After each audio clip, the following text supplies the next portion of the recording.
Hey guys. Okay, so there's a glare right behind me. Uh, so just saw the neurosurgeon. Um, so Leanne's fever was up, and uh, they took a blood sample culture and whatnot, and then they started her on really potent antibiotics. Now, Leanne did mention that the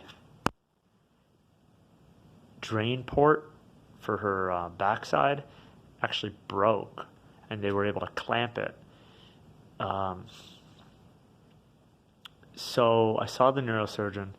Leanne's fever broke. Praise God. Uh, I mean, we had the chaplain come in.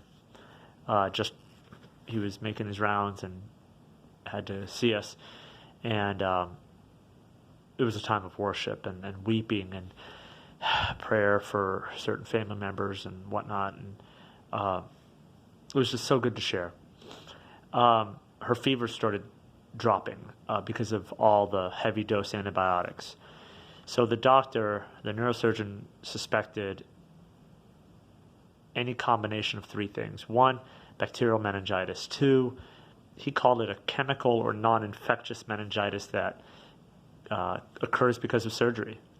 Or three, that would happen, the drain port, even though it's taken out, can be leaking fluid, even though it's closed up.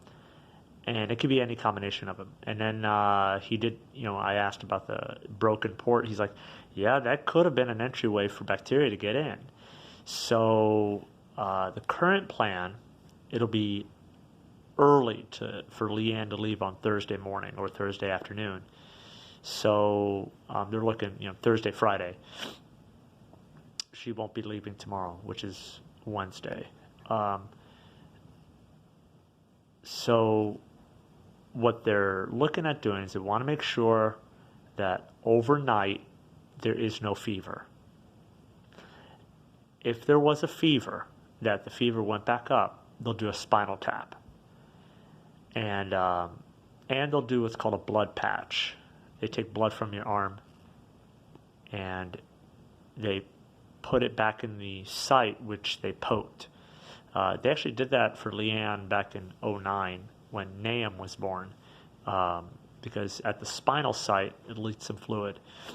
Nasty headaches as a result. So they actually did it twice because the first one didn't take. So they'll do that if they have to do a spinal. And a blood patch, so they'll kill like 3 birds with 1 stone, just to make sure that there's no residual leak even though it's closed up. But he's confident that the infection is, whatever it is going away because the antibiotics are really affecting it. If it was a chemical or non-infectious meningitis, it would be like a steroid that they'd give. But so first, Leanne really has been able to rest comfortably.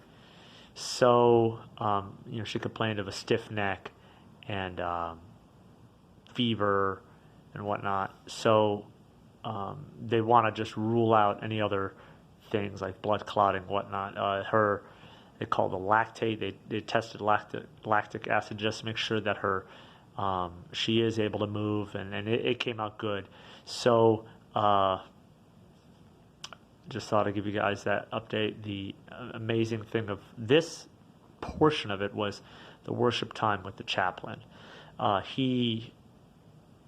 remember just praying like Reverend John Fletcher during John Wesley's time.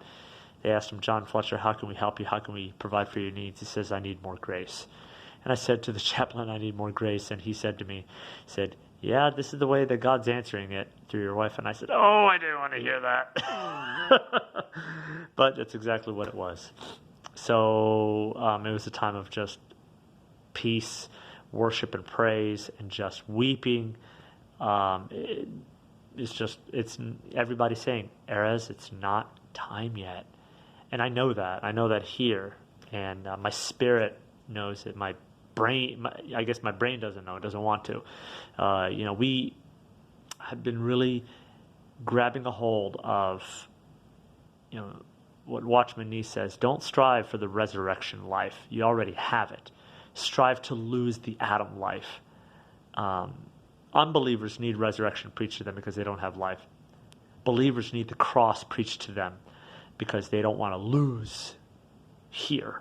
But yet, that's what Jesus wants, is for us to lose here to gain there, him, eternity. God bless you guys. I love you.